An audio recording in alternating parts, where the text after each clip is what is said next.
আর অন্যায়ভাবে তো চলতেই আছে, বিগত দিনেও চলছে। পানি উন্নয়ন বোর্ডের কিছু জেলা প্রকৌশলী সহা কিছু 4-5 জন অসাধু লোক এই জায়গা খালের জায়গা বিক্রি করিয়া লক্ষ লক্ষ টাকা হাতে নিয়ে আমাদের রেকর্ডি জমিন বাড়িঘরের উপর দিয়া জবরদখলভাবে খালটা খনন করতেছে।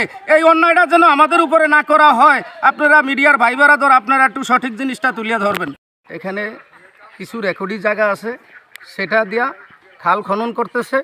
সরকারি 404 একটা দাগ আছে, সেটা খাল বরাদ্দ হয়েছে, খালের স্কেচ ম্যাপটাও হয়েছে 404-এ, সেটা রাইখা আমার রেকর্ডি জমি 408 দাগ, 428, 426, 427, 406, 405 দাগ দিয়া জোরপূর্বকভাবে খাল খনন করতেছে জেলা পানি উন্নয়ন বোর্ডের জেলা প্রকৌশলী। তখন ওনার কাছে আমি যাইয়া বললাম যে আপনি এটা অন্যায় করতেছেন, আমাদের সাথে স্যার পারেন না। ওনা আমাদেরকে পাত্তা না দিয়া জবরদখলভাবে করতেছে। এই যে এখনও আবার দেখেন এই যে গাছগুলা আমি ধরিয়া নিলাম, ওনায় বলল যে ওটা খাল দিয়া খাল কাটতেছে, আমি ধরিয়া নিলাম যে ওটাই খাল, সেটা কাটবে। কিন্তু সেটা যদি কাটে তো উপরের দিকে এদিকে এটা আমার রেকর্ডি, সে ওনায় বলতেছে এটা আপনাদের, ওটা আমাদের। তাহলে ওটা যদি কাটতেছে, এই যে নারকেল গাছ, ফলন্ত সুপারি গাছ, এই যে যত গাছ আছে অত লক্ষ লক্ষ টাকার 4-5 লক্ষ টাকার গাছ বিলীন করিয়া লাইছে সুপারির বাগান, তাহলে এইটা কেন করলো আমাদের সাথে এই অন্যায়?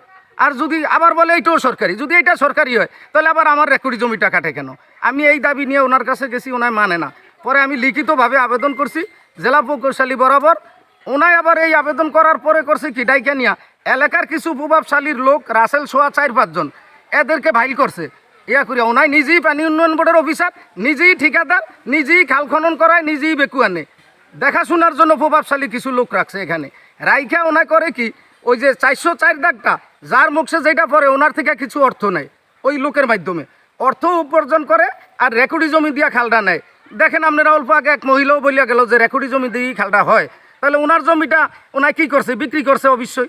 আমরা সেটা জানতে ভাইয়া ওনারে বলছি স্যার এই অন্যায় করতে পারেন না আমাদের সাথে, আপনি সঠিক জায়গায় খাল খনন করেন। সরকার খাল বরাদ্দ দিছে, সরকারি সত্য আছে, সেখানে খাল হোক নইলে গাং হোক, আমি খাইও না, আমার কোনো ওজোর আপত্তিও নাই, কিন্তু আমার বাড়িঘরগুলো ক্ষতি করবেন না।